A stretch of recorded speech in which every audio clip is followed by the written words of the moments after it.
Hey, when Gayle King said, "Sure, I'll do an interview for you," I felt like it was Christmas morning. I couldn't get over it. I'm like, oh my God, now I have to really come up with great questions. She's intimidating by anyone's right in her field. She has 3 Emmys. She's named Time Magazine 100 Influential People.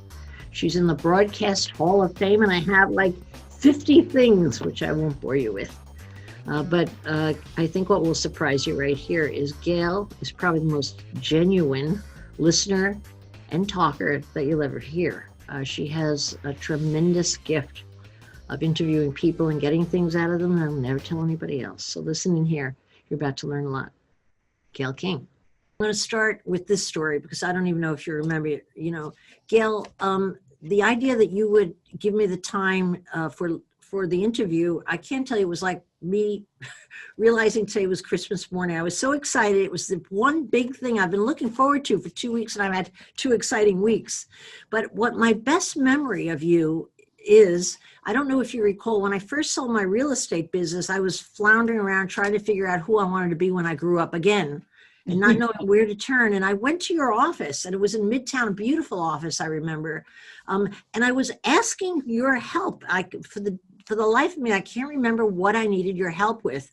But Barbara, I'm asking, what do you need my help for? Oh, no, I don't remember. Your help, Barbara. What you think I should do? Yeah. No, it wasn't that kind of thing. I needed something specifically that you could open a door for me. And whatever I got out of my mouth, I remember feeling embarrassed because I like to give help. I don't like to ask for help. You were so gracious that my shoulders came down and made me feel like I was at home, just at home, and I had every right to be there. And I don't think it's important that I remember what it was you did for me. Oh my gosh, Barbara, I think you have to remember, what was it? What was I don't remember, but here's what I remember more than anything. I had a taste of Gayle King. I had a taste of your graciousness and how comfortable you instantly made me, because I was scared and went to instant comfort like I was on your lap. Oh, thanks. You know, it reminds me, you know what that reminds me of? And I so believe this. You know, Maya Angelou used to say all the time, people may not remember what you said, they may not remember what you did, but they will always remember how you made them feel. God, isn't that true? You know what? I've never forgotten that. I mean, that to me, I got my first lesson in that, Barbara, when I was in elementary school. I lived in Turkey. And so there were a group of us, 4 girls, and one of the girls had a peg leg, and her name, I'll call her Janet. And so we used to, you know, she was a friend. We were all friends. And we used to say, Janet, peg leg, peg leg, peg leg. Oh, and she would laugh with us. She would play with us. She would make fun of her peg leg. You know, so it never occurred to me that that was a problem. One day, her father came to school. And that was in the day where parents could just walk into the school, and came to the door of the classroom. And he said, could I speak to Gayle King, and name the 3 other little girls. Wow, scary. Yeah, and the teacher said, sure, you know, sure. He took us out in the hall, and he didn't call his daughter out. It was just, you know, the 3 of us. It was me and 2 other girls. He didn't call his daughter. And he knelt down, Barbara, and he looked us eye to eye. And he said, oh God, every time I think about it, it so gets me. Get it? He said, I'm sure you all are very nice little girls. Wow, but smart man. When you call my daughter, when you tease Janet about her leg, peg leg, and he named the name that we called, it really hurts her feelings. Wow. And she comes home and she cries, and I'm going to ask you, would you please not do that? Wow. And because it never, you know, 2 of the girls were offended by it. I just said, I had no idea. And I went to her later and I said, Janet, I didn't know that hurt your feelings, because she was laughing with us, you know, coping. She was laughing with us. But the way, Barbara, it's his kindness, the way he didn't start screaming. He didn't start hollering. He didn't report us to the teacher. He got down nose to nose and said, I'm sure you all, and the way he said, I'm sure you all are nice little girls. But you know, you're hurting I've never, ever, ever forgotten that. And I swore then I would never do anything deliberately, knowingly, to hurt somebody's feelings. Do you think because of that circumstance, you got right away what empathy was all about? Well, I didn't know at the time. I didn't know that it was called empathy. I didn't, I didn't know that word. I didn't know that word. I took it as, I took it as what he said, it hurts her feelings. I did know what hurt your feelings mean. And so, in my little brain as a little kid, I said, I will never do something intentionally. Now, I'm sure I've hurt somebody unintentionally, but I will never intentionally hurt somebody's feelings. Yes. That was a huge life lesson to me, and I've never forgotten it. Well, it's a great credit also to the dad handling in that fashion. Yes. Yeah. And to stick up for his kid is not unusual, but to handle it so eloquently. It's the way that's the thing, Barbara. It's the way he handled it. Because what he could have done was gone to the principal, reported us to the principal. He could have come in and, whacked his finger, He could have done that. Now, his daughter was very embarrassed. She had no idea her dad was going to do that. And she was very embarrassed until I said, oh my God, that's what a nice dad you have, or something that would come and stand up for you, but at first she was embarrassed and upset with him that he had done that. It was a life lesson for me. One thing, when I watch any of your interviews, the combative ones, or the more calm ones, the one thing I always feel, I'm just wondering if it's true, I always feel like you're not judging people at all. I want to ask if that's really the truth, or do you go into the interview thinking someone's guilty or wrong or right? Do you form your opinion when you're there? You certainly must do research before. I know I've spent hours researching about you before today. Yeah, of course. I do a lot of research. I do a lot of preparation. For any. Gayle, how do you remain unbiased walking in, or is that just part of the act? I mean, I sincerely watch and think, she's like really open-minded here. She's delving in with us, not like you formed an opinion. I never get I wouldn't say it's an act. I just think that it's not my position to judge you. I mean, you've done your research. You probably have formed an opinion, whether you choose to articulate it or not. Why wouldn't you spin the interview so people see your point of view? You feel like you have an obligation not to go there. Yes, because it's not my job. But you're right when you say, I'm sure you formed an opinion. Barbara, I'm very opinionated. I bet so. You don't seem like a pushover. Barbara, I got lots of opinions about lots of things. Yeah. But what I know is it's not my job to give you my opinion. What my job is to present it to you, the viewer, and let you decide.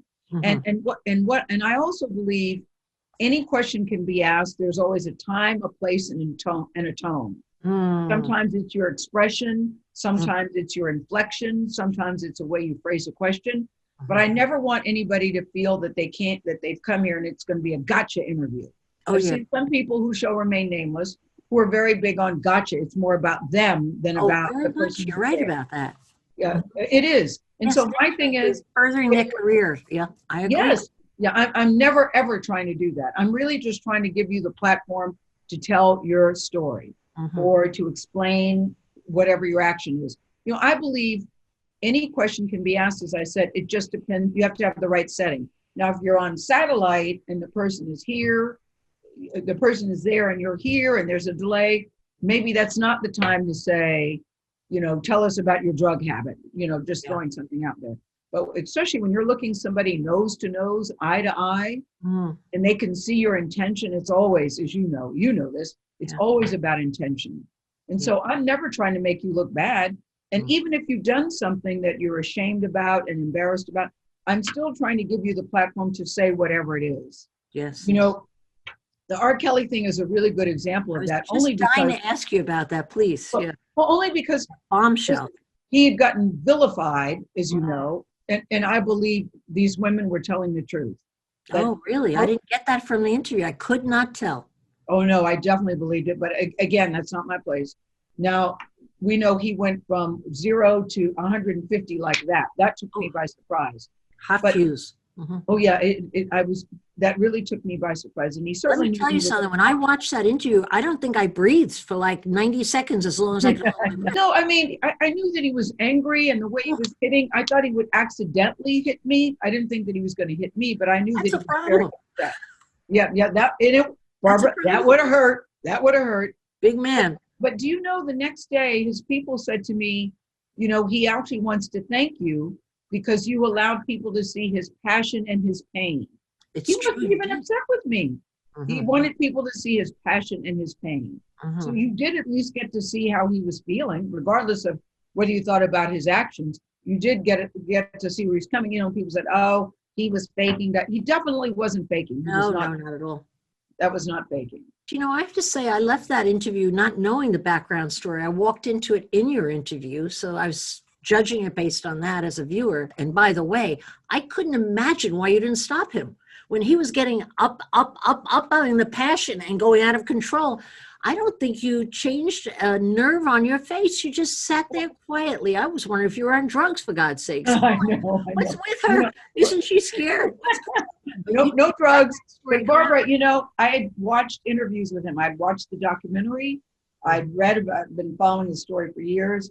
I'd seen past interviews. And when he gets angry, he gets up and walks away. He did almost, I remember. So I thought if I stop him and say, wait, he would leave. And I'm sitting there thinking, if you had seen the thought bubble, I'm sitting going, God, I got some more questions. Don't leave, don't leave. So I thought, if I just sit here quietly and look at the chair, look at him, look at the chair, look at him, look at the chair, to let him know, whatever this is, I'm not going anywhere, whatever this is. And he did, he sat back down. He did eventually. Because we edited out the part where I said, you know, Robert, I'm just trying to have a conversation with you.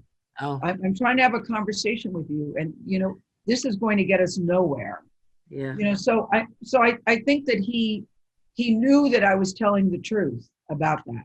You know what else I think he sensed? Not just telling the truth. I think he felt you were giving him a fair shake and you were on his side. Yeah, he did. He really did. Is that true of all these phenomenal interviews that most of the people would let their opinion be known right up front? Do you feel like you're always on the guy's or girl's side, whoever's in your seat? Do you feel you're on their side and you're just going to let people judge for themselves?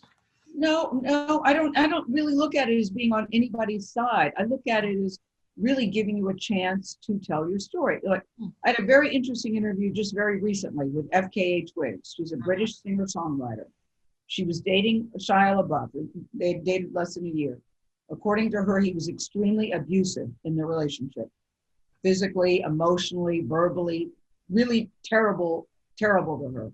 And she gave in great detail, you know, harrowing things about, you know, don't look at men. And if you're talking to men, or she was sleeping and he would wake up and he was choking her saying, I know you're dreaming about men. Or she had to give him displays of affection throughout the day, touch his arm, say, how are you? Say, I love you. Is everything okay? Not necessarily sex, but just checking in with him. You have to kiss him several times. I mean, it's extraordinary. The thing, she's on the cover of Elle this month too, where she talks about it in print. But we were her first television interview, and she was extremely nervous. And she tells a thing about Valentine's Day, that they were supposed to go on a romantic trip, and he got mad and he floored the car and said, "If you don't tell me you love me, I'm going to crash the car." You know, just insane. And so I said, I don't know the right way to ask this, and maybe it's not an appropriate question. What do you think the question is I asked her, Barbara?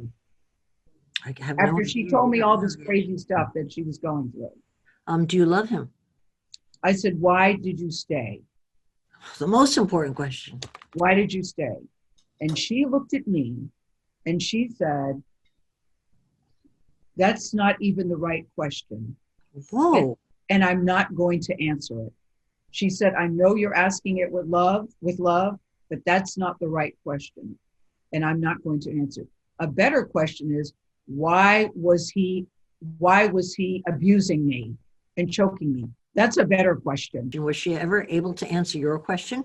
No, but you know what, Barbara, when she said that, I went ding, ding, ding, ding, ding. I think why, because her point is, it puts the onus on the victim to explain, as opposed to why isn't anyone saying to him, what the hell is wrong with you? Why are you doing it? Yes, of course. I don't get that. See what you just did? Yeah, of course. I'm in the habit like everybody else. That's what I'm saying, Barbara. That's what I'm saying. And I just thought, wow, you know, when she said that. Yeah. And I said, it was sort of, you're right. Yeah, You're right. definitely. And so I said to her, what is a better way to ask the question? Because I really want to get this right, Twigs. What is a better way to ask it? But anyway, after that exchange, when it was done, the producers were saying, I'm not going to leave that in because that's just not good. That's not good. Wow, crazy. We're not going to leave that in because she's saying, I think that will hurt you. I think that will hurt you.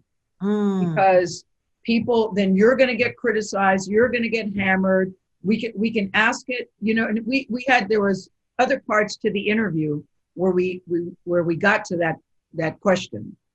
He said, I don't think we should leave it in that way. And I said, no, absolutely leave it in. Leave it in because I want people to see. That's the real lesson. And I actually think, Barbara, I was very careful how I phrased it. I don't think it was disrespectful. I thought it was, I did not think it was an inappropriate question. Yeah. And certainly the way I phrased it, but what I really liked was her answer to me. Fabulous. I really liked her answer to reversal that everybody will remember. Everybody learns something. Yes. The most important. We left it in, and of course I took some heat for it, as I knew I would, but I thought a better lesson for everybody. Yes. Because even you said, and everybody said, when I went to the dentist the next day, the dentist said, the hygienist said, I wanted to know why she didn't leave him. So I was glad you asked that.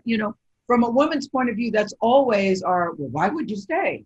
I wouldn't stay. When you start hearing from women who have been in these situations, that's not the fair question to put the blame on them. Yes. Which that's what I'm saying.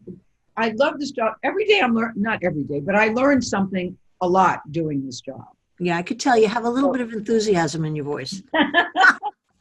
What about the people around you? For example, in that story, it's interesting that they didn't want to leave what you consider the most important piece in the interview.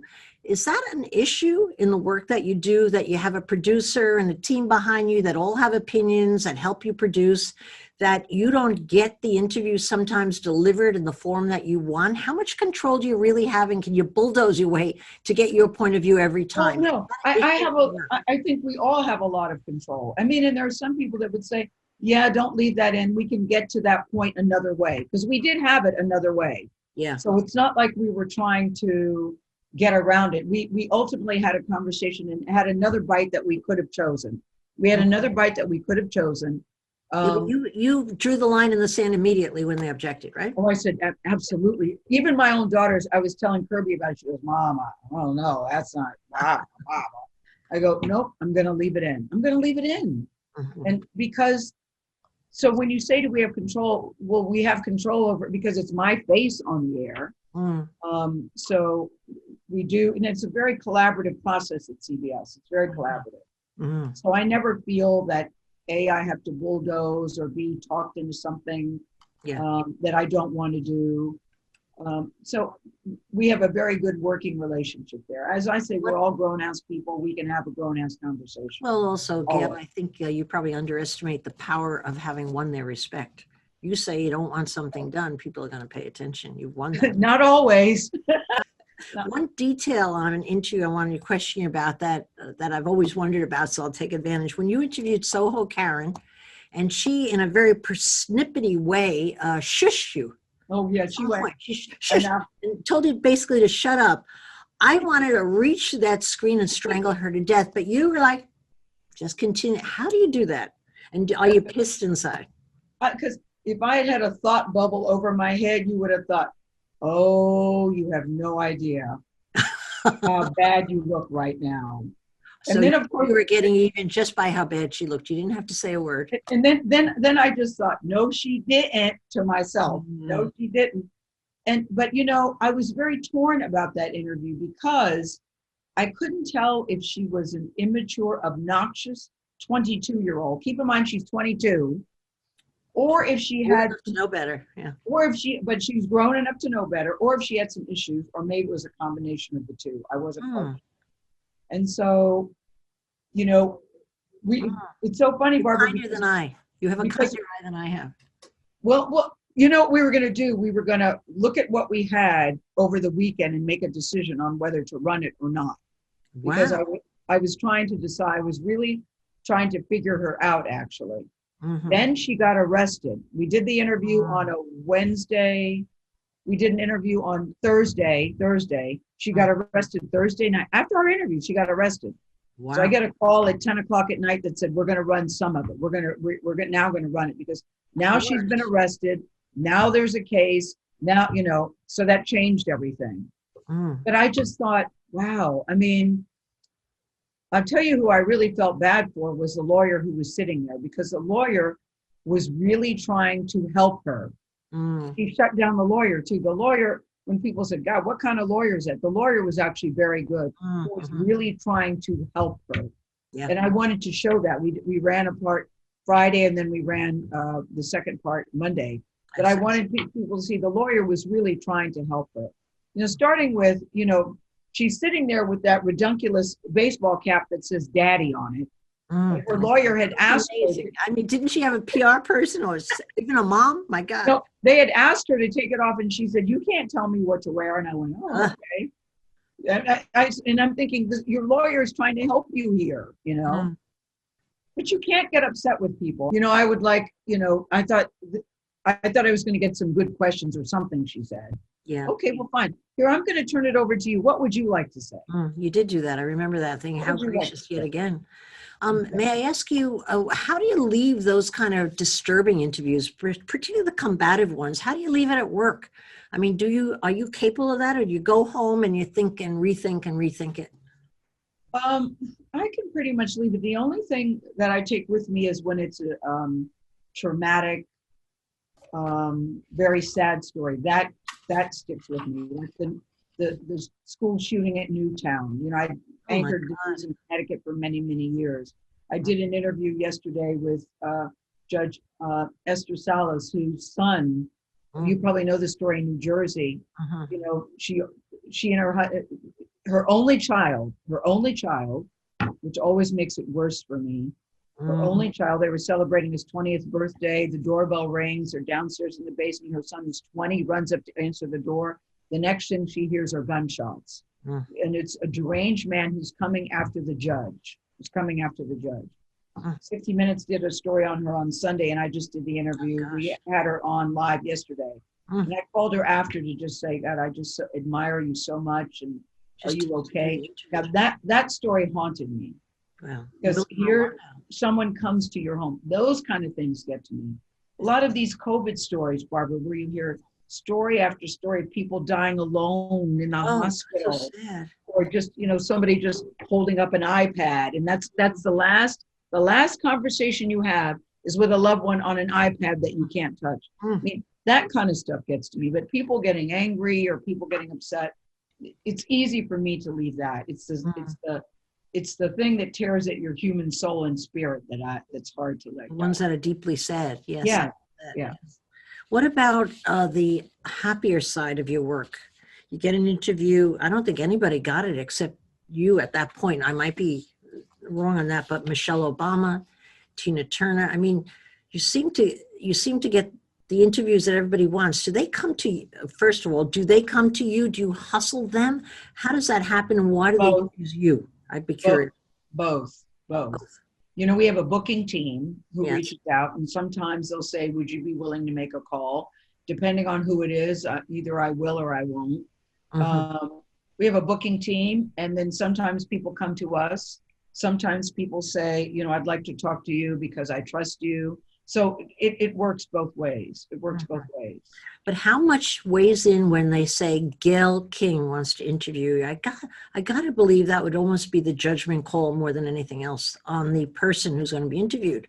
Well, I think that's helpful, but every network has a so-and-so wants to interview you. And so always. Yeah, so you're always competing for the big ones, always. How do you take it when you lose a coveted interview to a competitor? Are you very competitive by nature, like, son of a gun, I wanted that? Or it's like, hey. That depends on who it is, but yeah. Definitely. Oh, you do? I'm so happy to hear that. Yes, if it's somebody I really wanted, I'm like, oh, God, how did they get that? You know?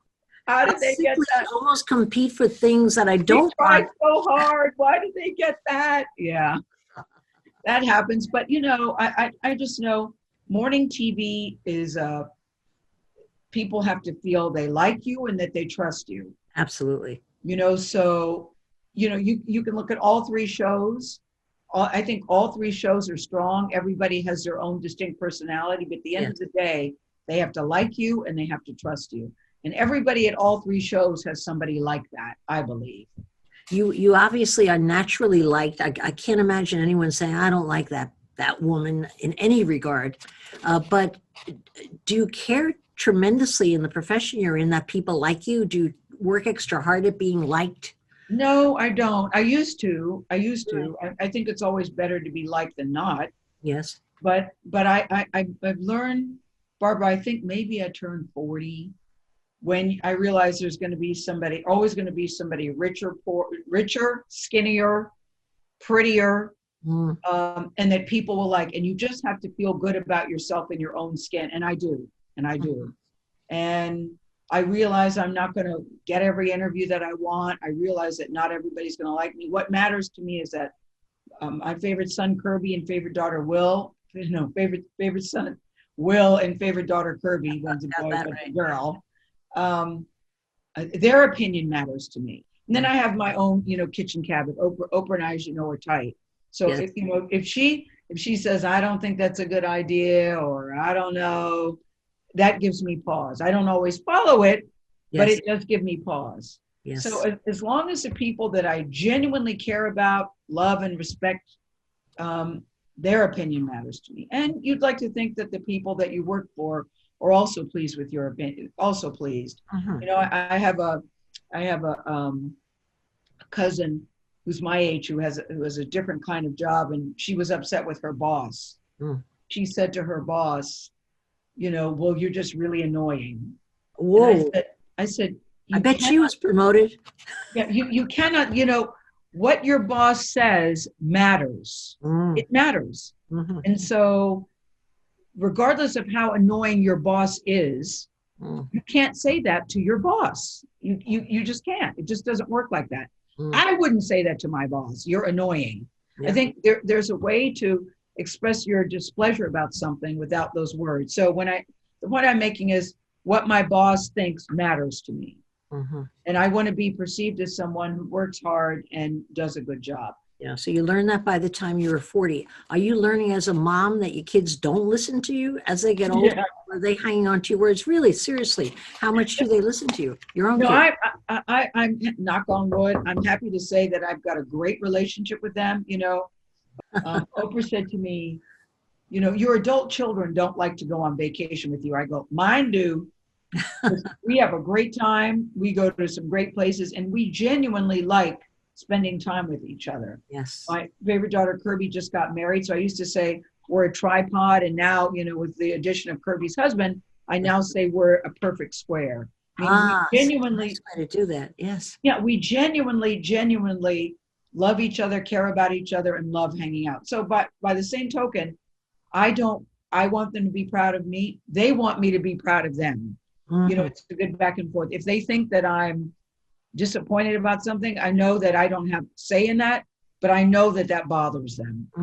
And it works the same way for me too. It works if I think that I've let them down. Like, Barbara, you're like this. I was asked to do Dancing with the Stars several times. No, don't do it. And they were like, Mom, please don't. Yes. Listen to them. My kids said don't, and I didn't listen. I regretted it. Yeah. So I'm saying my point is, I don't want to do something that would be upsetting to them. Yes, of course. And I think they would be upset about that. Even though it looks fun, I think that would be upsetting to them. Yeah, it would be fun, but unfortunately, I didn't listen to my son, and I think I embarrassed him in the short stint I had before they took me out. He was embarrassed. Everyone knows that you are the famous friend of Oprah, and she's the famous friend of you, right? I know you've met in a very early job, I believe, on a network TV show that you held for 13, 18 years? When I read that, I was shocked that you would stay in that job. With your friendship with Oprah, who I think you met during that time, of course, it's almost put you on the map as almost equally famous. You're Oprah's friend. Does that ever bother you? I'm just curious. Like, I'm always the famous friend to all my friends. If somebody was more famous than me, I don't know if I'd like it. Oh, man. That doesn't bother me at all. You know why, Barbara? because Oprah and I met in Baltimore in local news. Yes. And then we were there. I was at that station really for about a year or so before I went to a reporter training program. And then I worked in local news in Hartford, Connecticut for 18 years. Mm-hmm. And this is the thing. It would bother me if I thought I could do what she does. But because I don't think I can do what she does, my thing is I am so excited for everything that happens to her. I confess to one jealous moment when she was on her show and she got to dance with Tina Turner. I thought that was the coolest. Of course. She got to go down the steps and dance because I love dancing. I'm a terrible dancer, but I love dancing and I love music. I had one little ping of, oh God, I wish that was me. But I've never been hung up about that or felt lesser than or have to compete because I think there's only one of her. There's nobody like her. Nobody. And I made a decision, a long time ago that I don't see myself standing in her shadow. I saw myself standing in her light. In the beginning, when we were friends, most people only knew me as Oprah's best friend, unless you lived in Connecticut. Even in the beginning, before Oprah was famous, you were still considered Oprah's friend versus Oprah is Gayle's friend. Yes, always. It's still that way. Still that way. I'm not surprised that today, but then I'm kind of surprised to hear that when you're on equal footing, you're both young women making it into the news cycles, news business, that well, I was on local news and she was on national. Oh, already. She had a national platform and I was on local news. Okay. So I would meet somebody and they'd say, hey, you're Oprah's best friend, Gayle. And I said, yeah. And then I would say, or they said, oh, you're Gayle. You're Oprah's friend. I said, are you from Connecticut? They went, no. And then I realized Connecticut people knew me because I anchored the news there. Yes. But outside of Connecticut, they would know me as Oprah's friend. To be honest with you, I just thought that was kind of cool. Yeah, of course. Who don't want to be her best friend? If I go back in the early days, if I went somewhere and I was trying to get into a place, I go, wish I had an Oprah hat or an Oprah t-shirt or something. Because I never ever want to say, you know who I am. Never. Yeah. But a couple of times I thought, God, I wish I had a t-shirt or a hat or something. But no, I've never felt that. Never felt that. I am so proud of everything that she's done. Everything. When everybody feels like they personally know Oprah, of course, and I couldn't imagine who could be a better friend because of her skill set, her empathy, her warmth, her great advice. It's like if she's a dream friend. What does she do for you as an individual friend that is most useful? What advice, do you go to her for advice? Yes. Do you go with her for a good laugh or a drink? What is all of the above, except I don't drink. We're just very ordinary. And I know nobody believes that, but we do ordinary stuff. I was married. I went to 5 marital counselors, Barbara. I had 5 counselors, marriage counseling, 5 different ones. Wow. And nobody has given better advice than Oprah.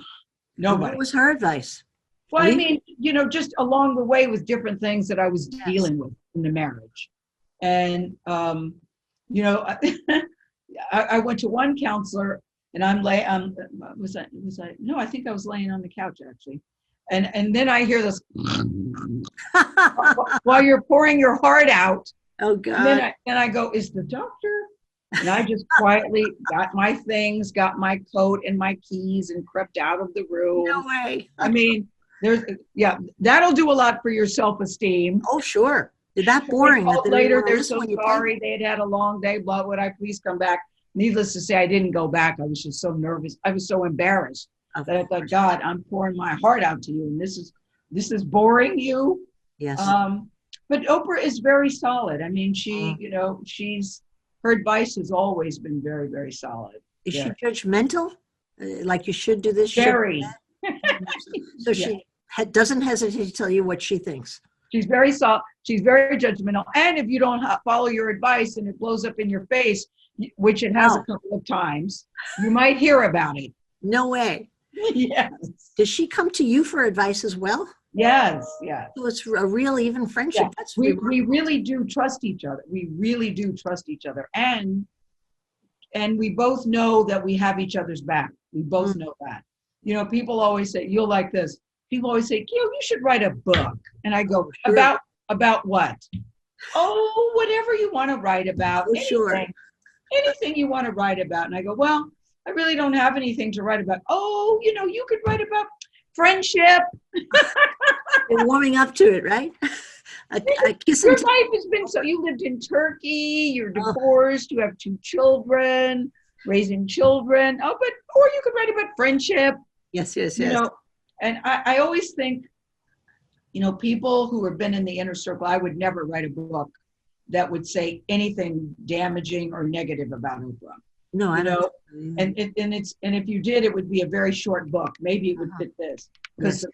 the core of this girl, has not changed. From the She's beginning. genuine as you think she is, and relatable as you think she is. That Gayle, said, whenever you're in the inner circle, you know stuff that nobody else does. yeah, and you And shut your mouth. I never think it's right when people in the inner circle write books betraying the people it's who have given them traitors. confidence. You have people that work for you that help you produce your interviews. What kind of boss are you? I think that I'm very collaborative. I think, number one, let's start with it. It always throws me when people say you're the boss, because I certainly don't feel that. I feel I'm very collaborative. I think it takes a lot to make me angry. But if I get angry, there normally is a reason for it. It takes a lot to really upset me, because I really feel don't sweat the small stuff, and most stuff is small stuff.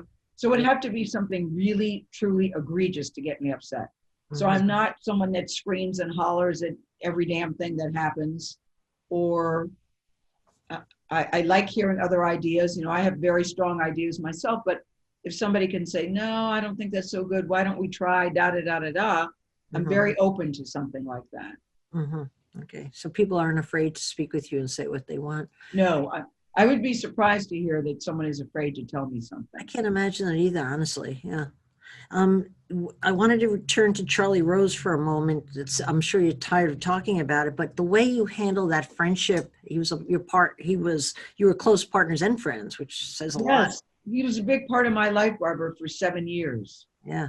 Do you think it was fair to judge him, and not just him, but so many people now judge them by today's standards on something they did years ago? What's your own feeling on that? I wrestle with that. What I wrestle with is painting everybody with the same brush. I'm more concerned about that. Not everybody falls into the category of Harvey Weinstein. And then we have on the other side, Al Franken, or you have Aziz Ansari. Aziz Ansari was also caught up in Me Too. And I just happen to think, from my point of view, reading what I read, that was a bad date. That was a bad date. She didn't have a good time. I didn't see him in the same category as other people. But he was thrown into that basket with everybody else. Well, right? Everybody's thrown into that basket. And I think we're starting to really take a look at that. You think so, really? I think so. I think so. Our gaze? Cancel culture is alive and well. Yes. And I think sometimes, I said the other day on TV, maybe we shouldn't always call it cancel culture. Some things should be canceled. I get that. But it could also be called accountability culture. I think people should be held accountable for their actions. That's what I think. And I think that it goes from one extreme. Yes, it goes from one extreme to the other. And that's what I wrestle with. That's what I wrestle with. But there's so many careers that have been shot, they're never coming back. Or from where I sit, no, they're not. You don't think that's going to change as people soften their gaze in any way? I mean, it seems like a tough verdict. I think the people that have been canceled will probably not get their career back. No, I don't think that. But I do think going forward, I think people are just trying to think, well, wait, let's really take a look at this. What is this really? What exactly was said? What exactly happened? Yes. In the beginning, people were just off with his head, gotta go. But I think that I'd like to think that people are really thinking about it. On the other hand, I get frustrated with men saying, oh my God, I don't know what to do. I'm afraid to be alone with a woman in a meeting. And as you know, quite often, you don't get promoted in groups. You don't. It comes to one-on-one interaction. The boss sees you. They get to see something of you. And so when I call bullshit on men I'm not sure what to do. And I say this, if it's not something you would do in front of your wife or your daughter, or you don't want your wife or daughter to know, then don't do it. And that's not really hard to figure out what's appropriate and what's inappropriate. We really know what's appropriate and inappropriate behavior. We really do. Yes, we do. We all know what that looks like and what that is. Yeah, if you're talking about it, thinking about it, you know it's not the right thing, right? Yes, yes. I wanted to switch, if I could, to fake news, which people so commonly accept now, I think because of the last administration. How damaging, or maybe it hasn't been damaging, but to my view it has, how damaging that has that been as an accepted term that's believed on the part of most American people now? Does that hurt your credibility? Well, it's been damaging because everyone, again, all the media is painted with the same brush. I mean, when those people rioted, those rioters, those thugs that rioted at the Capitol, the nation's capital, which was heartbreaking to see, and they just started attacking the media equipment. They didn't really know who they were attacking. They just saw TV cameras and just went off on them. Yes. So we are painted with the same brush. I don't worry about it so much at CBS because I know how carefully, and I know the rules that we follow. I know that how we check, double check, triple check, but it doesn't matter what you do if you're not believed. And right now, there are a lot of people that doubt the media. I say to people, you have to do your own due diligence. You can't just, and there are extremes on both sides. Yes, of and course. Both sides with the extremes are just as egregious to me. And so I look for, I want somebody to find, I think you need to find a news organization you can trust. You're all entitled to your own opinion, but you're not entitled to your own set of facts. And that's the problem here. People are not getting the facts, or they're choosing not to believe the facts. Yes. We had a great story on just today about a woman. She appeared to be 30 something, and there's a big divide in her house with her and her dad. And her dad was very close. And when she heard about the rioting at the Capitol, she thought, oh my God, I hope she said, oh my God, I'll bet my dad is there. And sure enough, he was. God, no. And now, they're not speaking at this particular time. She's someone, she said, I don't know how this happened. He believes a lot of things that just simply aren't true. So I don't know how you navigate that. No, especially with the family. I'm much more concerned about it as a nation. In other words, me too. I wonder if we'll ever come back to deciding what sources we trust, and yes, we trust you. Whereas I just don't see a road back. I'd like to believe you. I do. That's so damaging to our democracy. I do, but when you don't have a steady drumbeat telling you that it's fake news, and listen, not for nothing, the last president was very fluid with the truth. Oh my God. You could see it on videotape time after time after time after time. And his definition of fake news was anything that was not flattering to him. Absolutely. So that was his definition of fake news, if it wasn't flattering to him. His loyalty, even turning on his own people if they were not loyal to him. Yes, I know. Even so loyalty seemed to run a one-way street. Whether you support Joe Biden or don't support Joe Biden, I mean, I think everybody thinks that he is a decent person. Oh, absolutely. Everybody thinks that he's an empathetic person. And I think the whole nation, regardless of your political point of view, needs that. Yes, very much. I look at the Trump administration, I look at the Obama administration, and whether you liked or disliked Barack Obama, you never question his integrity, character, or his intelligence. Never. And you can disagree with his position. Yeah. But it was my experience, nobody really questioned those three characteristics that I think are very important in human beings. And everybody can see, looking at the last president, it was there on videotape. The media didn't have to make that up. It was there on videotape. But people turn a blind eye. I think. I know that. It's discouraging, How is I refuse to be discouraged, though, Barbara. I refuse to be discouraged. I think you have to just keep doing your job. You have to keep doing it as well as you can. Yeah. And you just have to keep educating people. But how is your news business now? Has it gotten very boring without President Trump? No. Not at all. The news is never boring to me. There's always something. That's the thing about the news to me. There's always something in the news that people need to know about. Happy news, good news, news that's just kind of flatline. There's always something in the news to talk about. So no, it's not boring to me. Yeah. Okay. One final question. A lot of people don't know you have a degree in psychology. I don't think you can get a better degree doing what you do. What about empathy? I mean, what I'm getting speaking with you today is every single thing you talk about is not soupy, but totally empathetic. Any subject, any individual we've talked about, totally empathetic. Is that something you think people are born with? You share with us the incident when you were a young kid with the father coming to school. I don't know. That's a good question. I don't know if you're born with it. I know that there are some people that are just evil. I do believe that. I believe it too. That have no empathy, that are just sociopaths. I do believe that. Is it taught? Can you be born? Are you born with it? I honestly don't know the question to that. How I'm about telling you that the thing that happened to me in elementary school changed my life forever in terms of, how I wanted to live my life. And at that time, I didn't even know what the word empathy meant. But we could all use it. We could all use it, and we all need it. So maybe I just a theory, like you had that incident. I have a feeling you were empathetic before that, simply because unlike the other two kids that responded differently to that dad, you responded with an open heart to your friend. I have a feeling that maybe we learn empathy from watching parents. What do you think about that? Well, certainly that makes a difference. You are the role model for your parent, for your kids. Kids are little sponges. They're looking at every single thing you do, even when you think they're not watching. Can't fool them. They are. And I've heard several stories from other people about things that my son and daughter have done for others that they didn't even tell me about.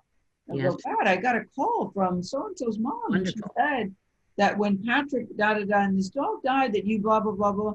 He didn't even mention that to me. Isn't that the best report card? My God. Oh, I think so too. I think so too. Yeah. So it sounds like your kids are a lot. Watching.